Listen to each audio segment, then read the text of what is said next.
antediluvianos. Bien, pues vamos por la séptima parte de los antediluvianos. Por fin han llegado los antediluvianos otra vez. Vamos a sacar una noticia aquí, donde vamos a ver cómo hay una presión contra la evolución. Veremos eso. El Confidencial. Dios está en racha, titulan. 30 científicos, entre los que se encuentran Richard Dawkins o Sir David Attenborough, han suscrito una carta en la que solicitan al gobierno de David Cameron que combata la enseñanza del creacionismo en las aulas británicas.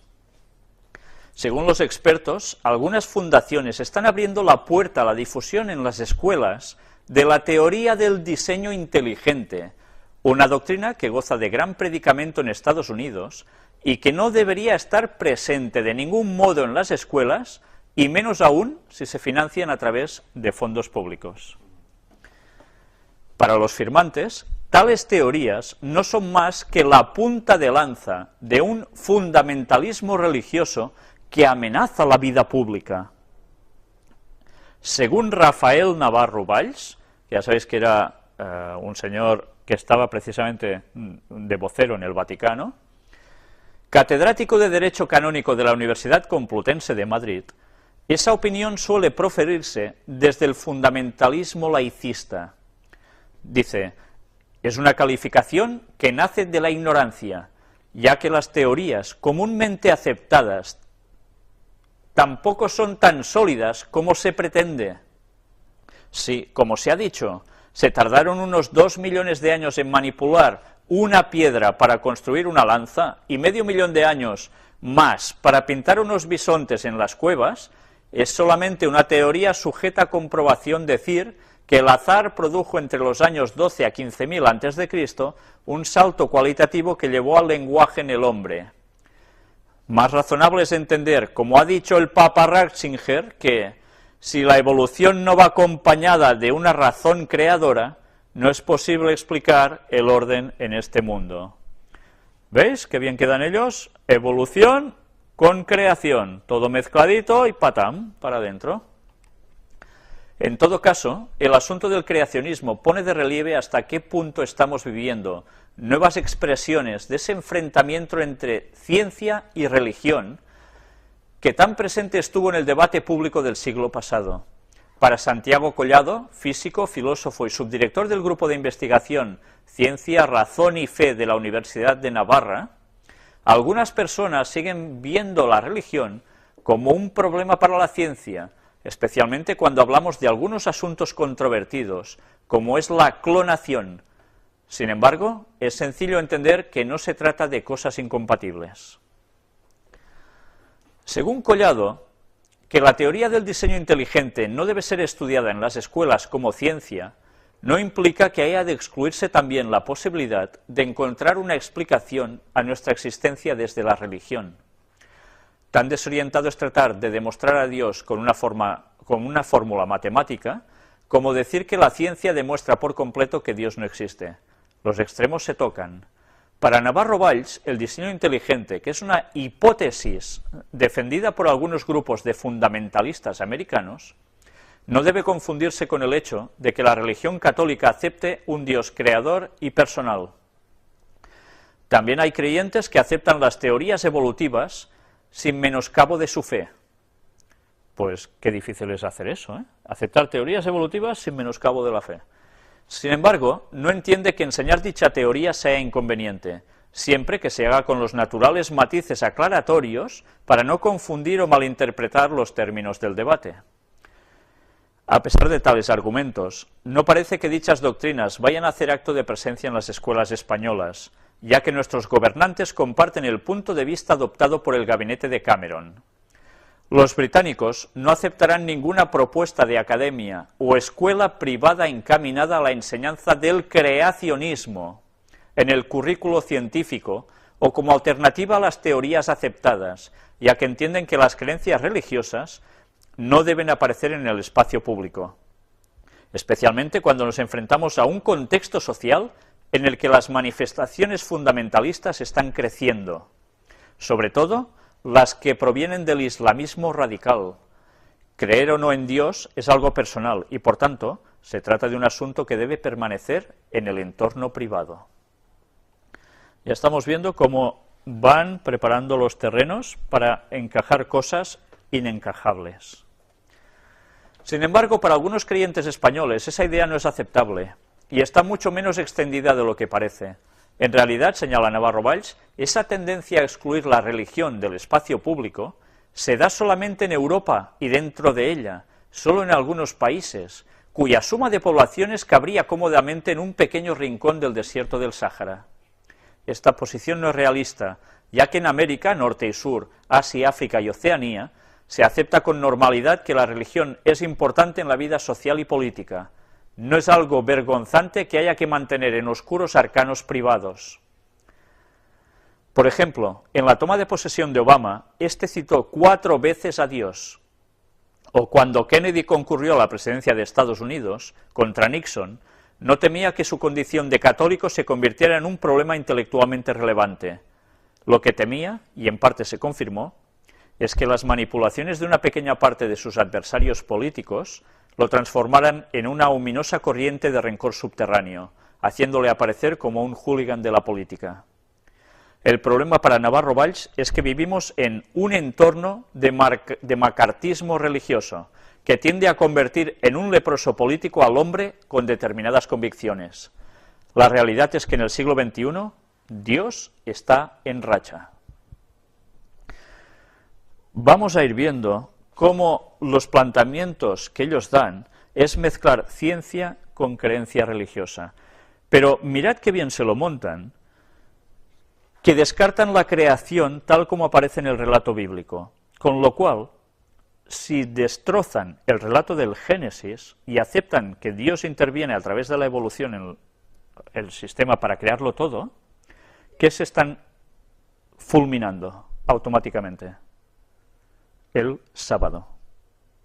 Porque el sábado fue el día de descanso de toda la creación, el 7º día. Las cosas no las hacen porque sí, todo tiene su propósito. Y bien, os había dicho en anteriores conferencias que iba a presentar 2 citas de Ellen White, de la profetisa, extraídas de unos escritos suyos, hechos importantes de la fe en relación con la historia de los santos hombres de la antigüedad, en 1864.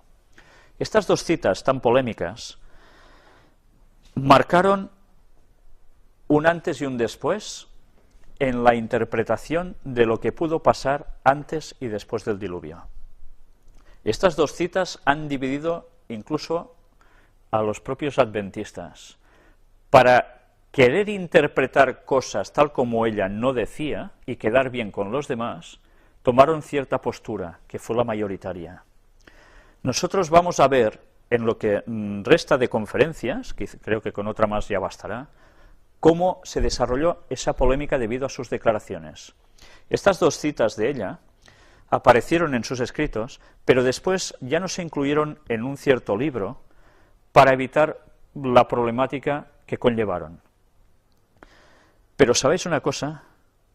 Vamos a ver cómo las noticias de actualidad le daban la razón a los relatos que Ellen White expresa que sucedieron precisamente en esos momentos. Vamos a ver estas famosas 2 citas. Una es referida a antes del diluvio. Sé que muchas personas las desconocen totalmente, y para otros que las conocen, vamos a ver si la interpretación que le daban era realmente correcta. Pero si hubo un pecado por encima de todos los demás, que hizo necesaria la destrucción de la raza humana por medio del diluvio, fue el vil crimen de la amalgama entre hombres y bestias, que desfiguró la imagen de Dios y causó confusión en todas partes. Dios decidió destruir esa raza poderosa y longeva que había corrompido su camino delante de él. ¿Nos estamos dando cuenta de lo que ella presenta aquí? Dios decidió poner punto y final en ese preciso momento de la historia, no solo porque eran malvados y ya está, que lo eran y muchísimo, sino porque además jugaron a hacer algo en concreto. Y ese algo en concreto era amalgama entre hombres y bestias, que como consecuencia de esa mezcla entre hombres y bestias, la imagen de Dios, con la cual nosotros fuimos creados, la imagen, ¿qué es la imagen? Lo que vemos, ¿no? Nuestra apariencia. Se desfiguró la imagen de Dios en el hombre y causó confusión en todas partes.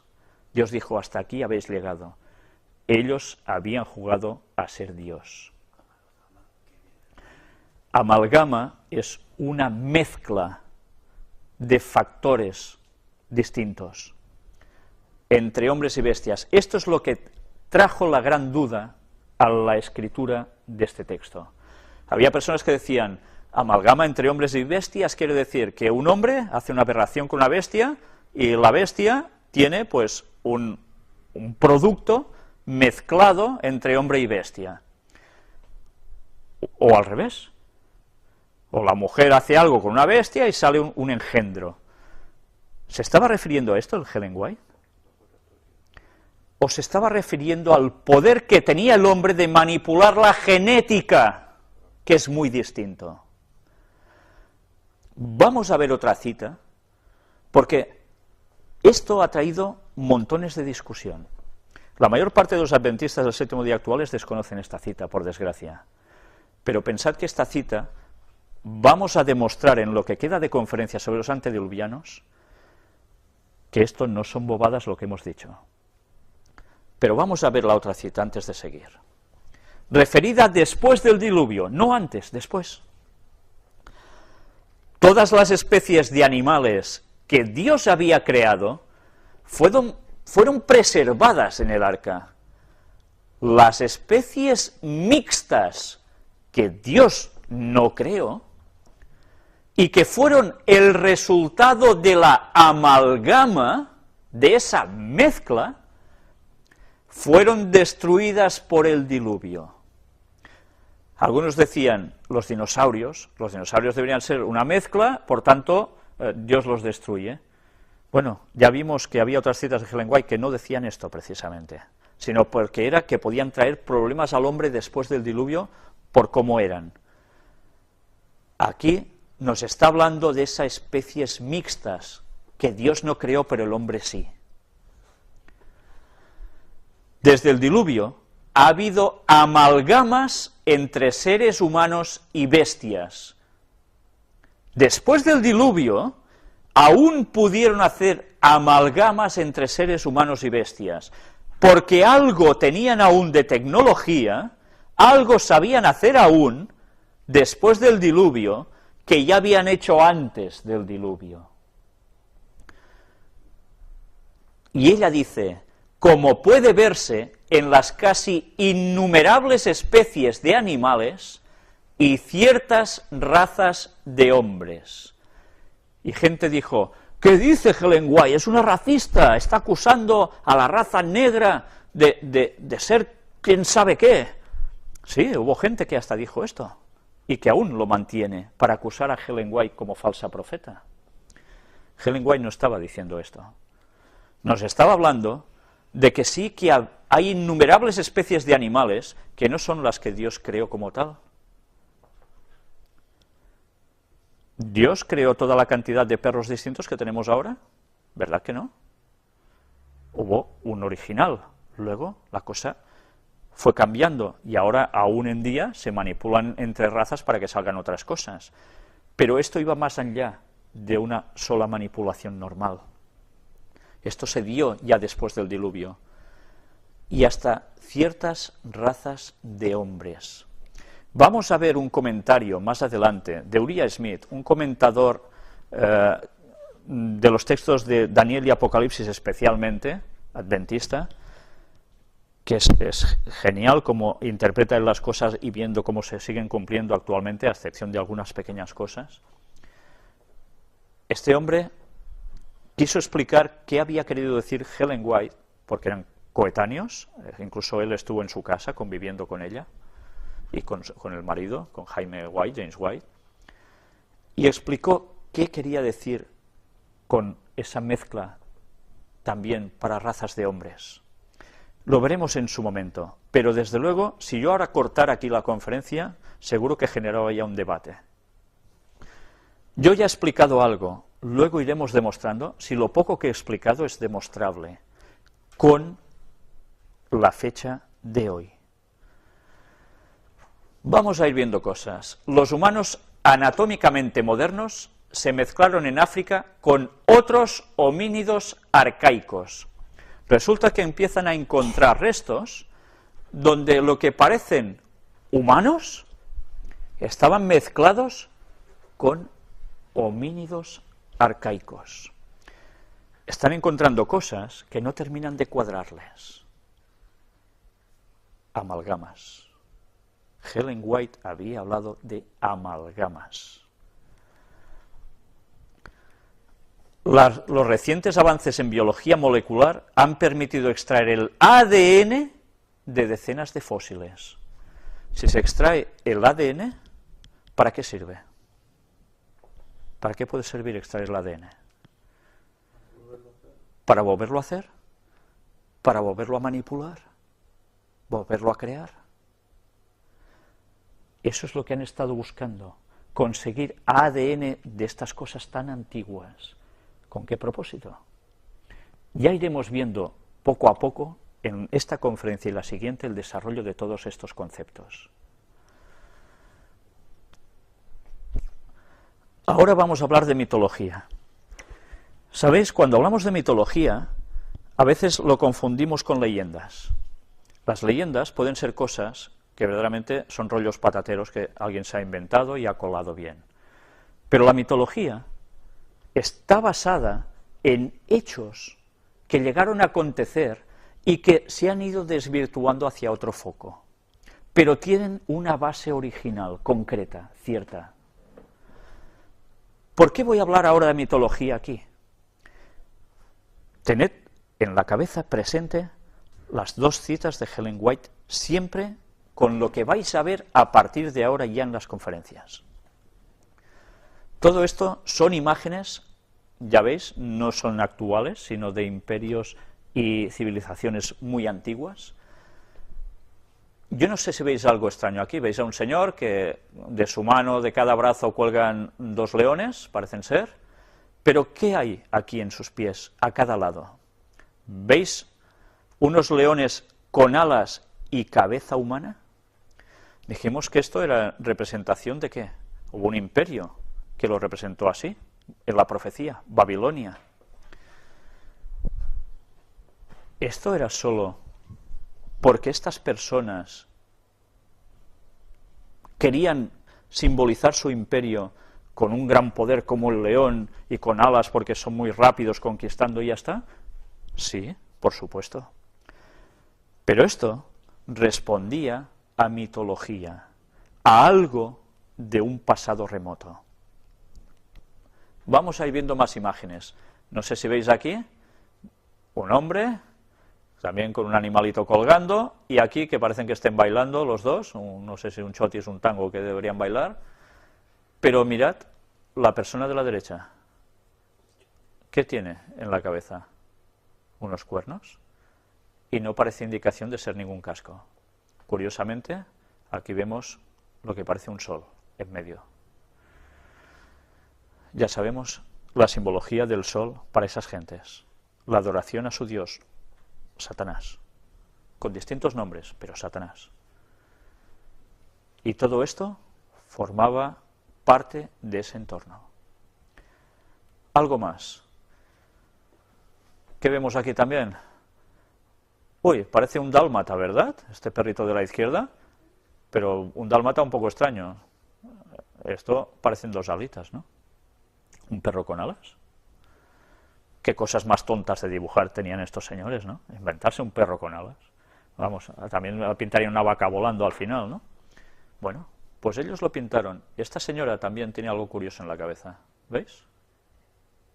Era sencillamente un sombrerito, estos dos cuernos que le salen de aquí. Mitología egipcia, ya veis, una divinidad con alas. ¿Tiene su simbología? Por supuesto. Y aquí, este señor tan fuertote, él, con una pandilla de nabos colgando de la mano o algo parecido. ¿Pero qué tiene en su espalda? Alas. ¿Es un ángel acaso? No, no es un ángel. Entonces, ¿por qué tiene alas? ¿Mitología? Lo mismo de antes. Esta señora, con sus alas, alrededor, le salen de sus brazos. ¿Qué veis arriba? El ojo famoso, que todo lo ve. Todo esto vinculado a esto otro. Otra vez, la señora con alas. ¿Y aquí qué tenemos? Una imagen de Lilith. ¿Sabéis quién es Lilith? En una de las conferencias lo traté, y especialmente en la ampliación de la conferencia número 1, que no aparece como la serie del Gran Engaño, sino que se encuentran en las conferencias de Castellón y de Aluche, que lo podéis encontrar también en la página de WordPress del Gran Engaño. Lilith, esta señora, también, ¿qué tiene detrás? Unas alas. Y a sus pies aparecen unos buitos. Ya sabemos símbolo de qué, de Lucifer, porque la señora Lilith, ya sabemos su relación en la mitología, de que esta señora iba por las noches a coger, sé que hay niños por aquí también, iba a coger niños y hacía sus cosas. Pero bien, además, esta señora se dice que hizo algo más y era una sustitución o ser la sustitución de Eva, la mujer de Adán. No voy a adentrarme en eso lo podéis encontrar en esa conferencia, pero si relacionamos una vez más, esta señora aparece con alas y al lado los símbolos para Lucifer. Una vez más, la misma relación. Cosas de mezclas extrañas con el personaje de Satanás.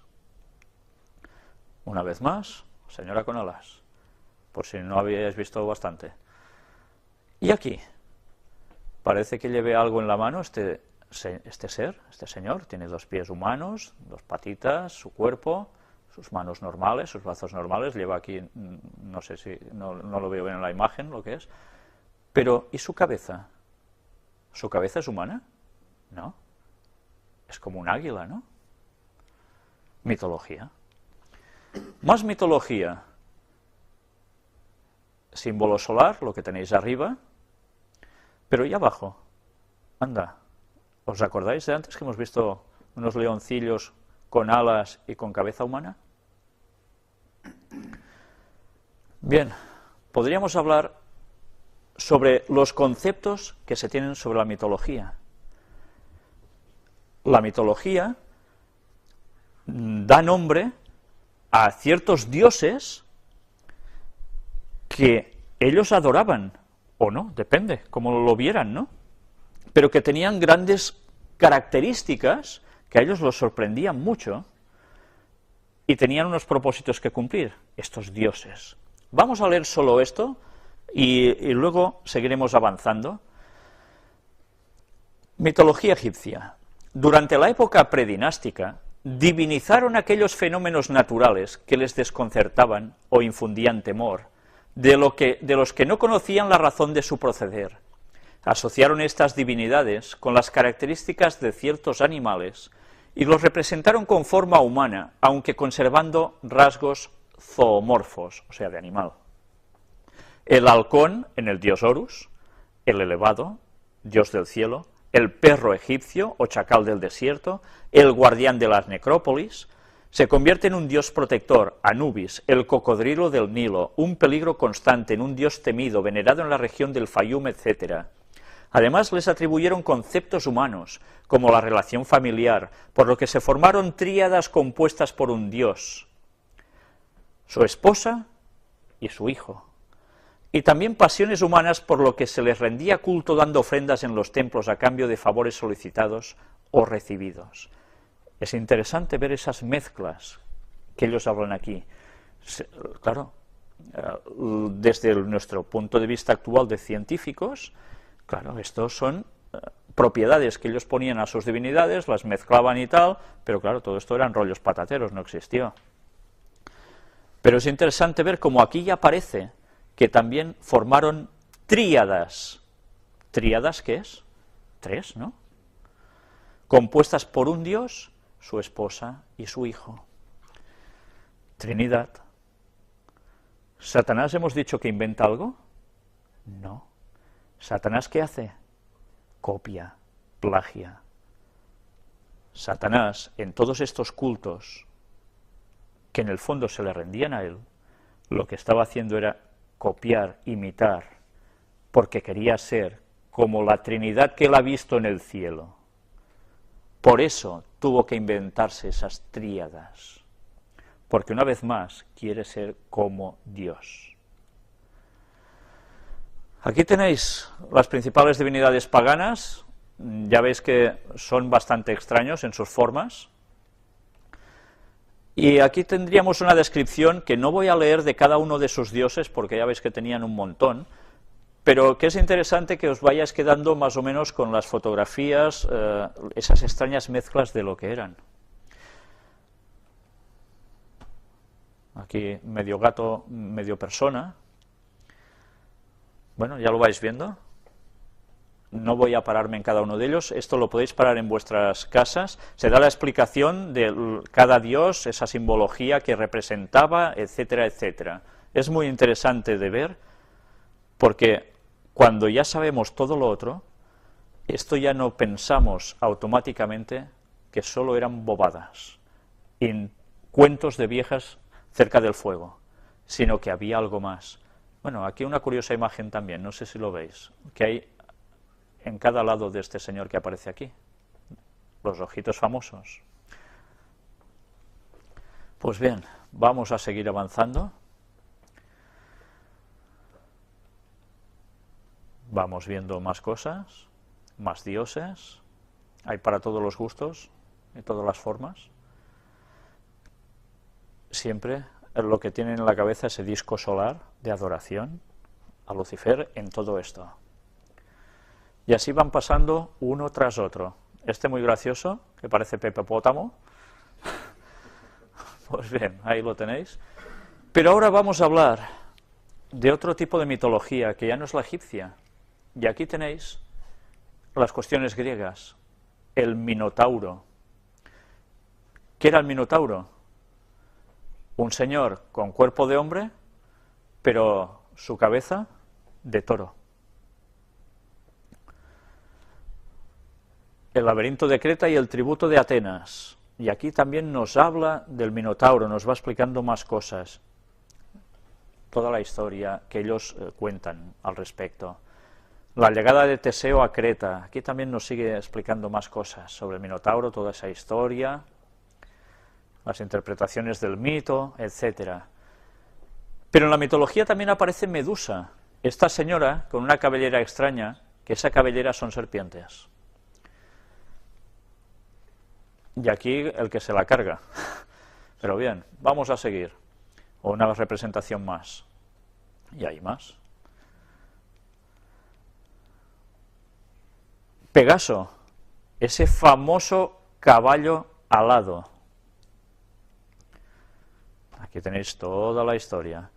Unicornios. Esos animalitos con un cuerno muy prominente en su frente, que se les da aplicación también a cuestiones sexuales, etcétera, etcétera. Aquí tenéis toda la explicación. Las quimeras, eso que mostramos ya en una conferencia cuando hablamos de Notre Dame, no sé si la recordáis, que ya veis qué figuras tan extrañas, ¿no? Y había quimeras de extraños bichos con varias mezclas. Cíclope. ¿Os suena el Cíclope? Aparte del personaje de X-Men, de la Patrulla X famosa. Luego hablaremos también un poco de eso. Sirenas. Esos extraños cuerpos de mujer con cola de pez.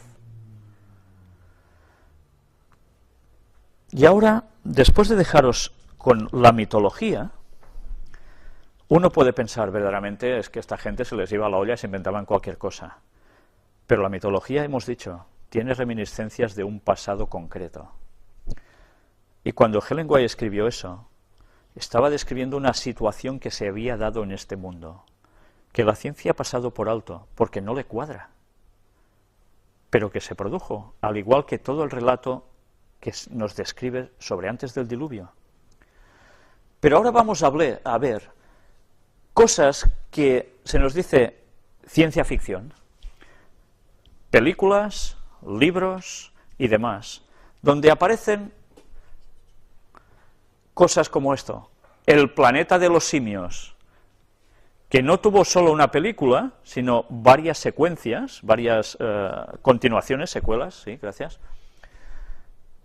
Supongo que todos lo habéis visto, película muy conocida, Charlton Heston, interpretando a un señor astronauta que se va y cuando vuelve a la Tierra, él se cree que ha ido a parar a otro planeta y resulta que se encuentra unos simios enormes, súper fuertes, que hablan y que rigen a los hombres.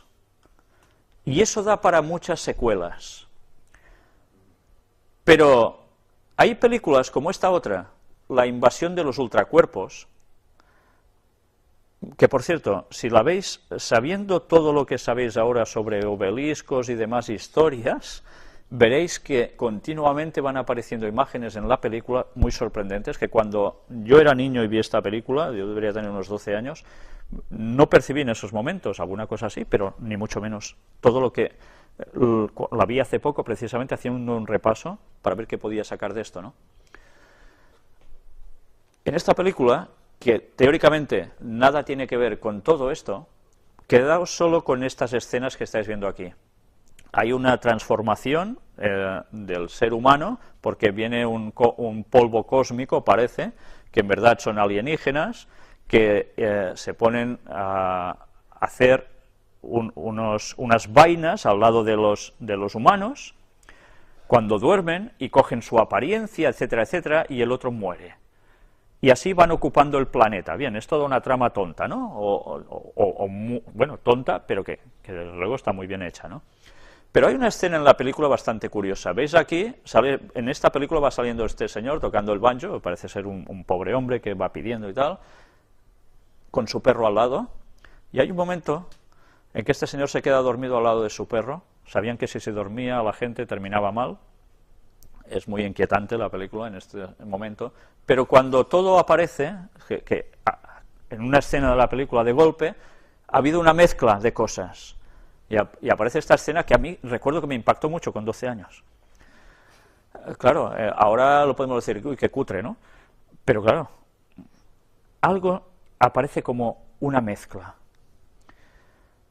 ¿Sabéis? Se dice de que evidentemente la mezcla entre hombre y animal no germina precisamente en algo que pueda tener vida, etcétera, etcétera, porque hay incompatibilidades de ADN, etcétera, etcétera. Entonces, ¿cómo se podían mezclar las cosas? Pues solo manipulando ADN. Vamos a ir viendo más cosas, porque veréis cómo lo que nos va transmitiendo Hollywood nos va a llevar hasta ese planteamiento. Vamos a ver ahora un tráiler en castellano sobre la última película que han sacado sobre el origen del planeta de los simios. Toda esa secuela de varias películas, viene otra, que salió creo que es este mismo año, si no recuerdo mal, y me gustaría que vayáis viendo qué va apareciendo aquí.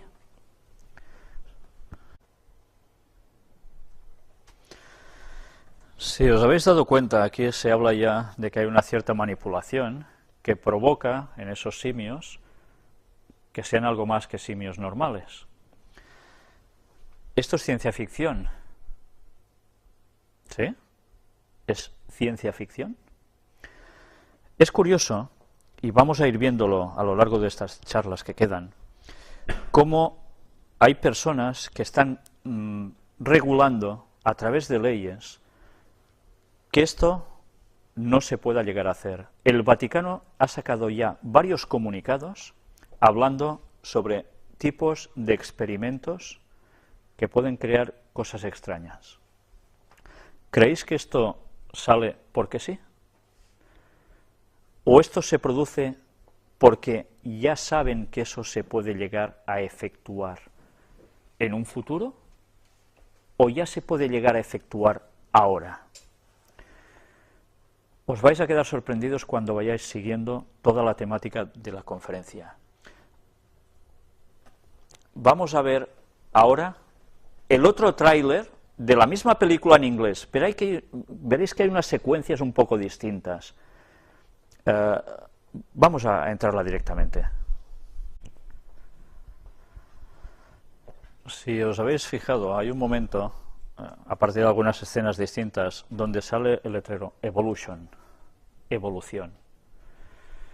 Bien, quizás deberían percatarse los teóricos científicos de la evolución que muchas de las cosas que ellos encuentran y intentan dictaminar que eran ancestros del hombre, etcétera, etcétera, si supieran lo que Helen White escribió y lo que hemos venido mostrando en todas las conferencias, podrían darse cuenta de que hubo una amalgama entre hombres y animales que generaron especies extrañas.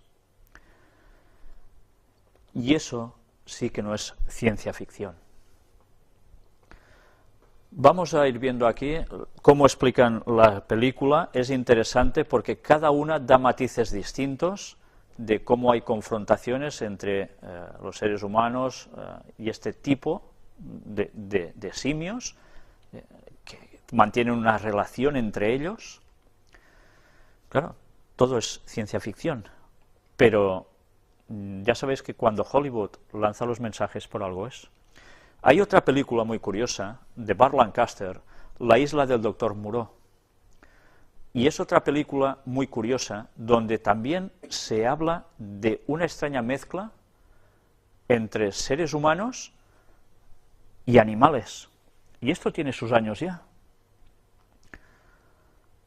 Tenemos otra película, La mosca, no sé si recordáis, un científico que se quiere trasladar de un lugar a otro y lo hace con la desmaterialización y componiéndose en otro lugar. Y se le cuela una mosca dentro en ese momento y la que lía, ¿no?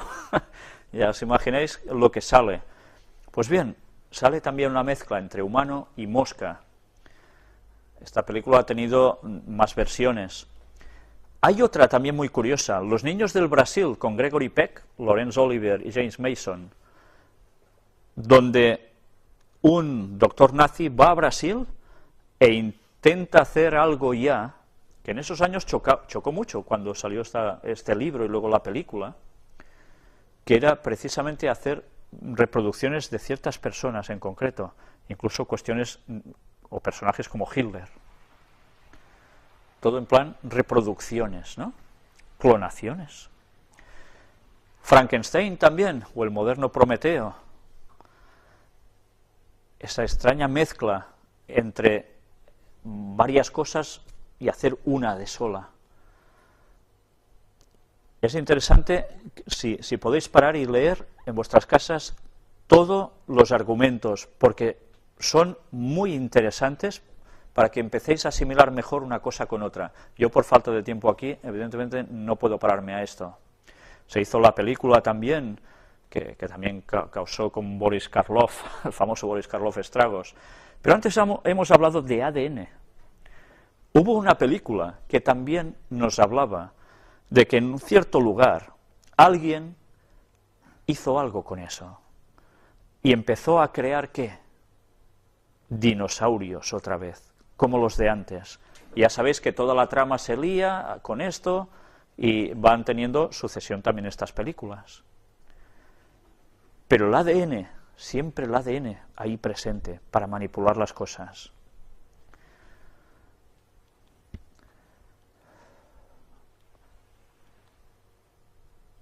Bien, la colección definitiva aparecía de todo esto y que todo el mundo se empezó a dar cuenta de que podía llegar a ser.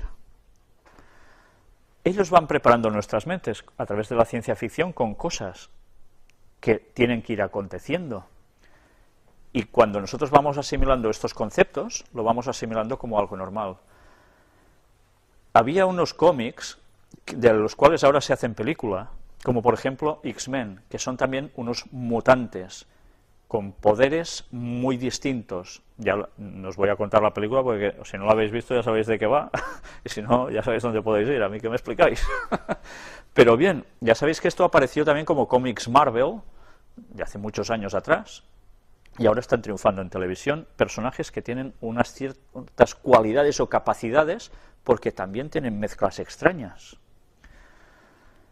Bien, yo quería dejaros sencillamente con este concepto, del cual después nosotros iremos profundizando y mostrando también cómo la ciencia actualmente puede llegar a hacer lo mismo ya que el mundo antediluviano y el mundo justo posterior al diluvio.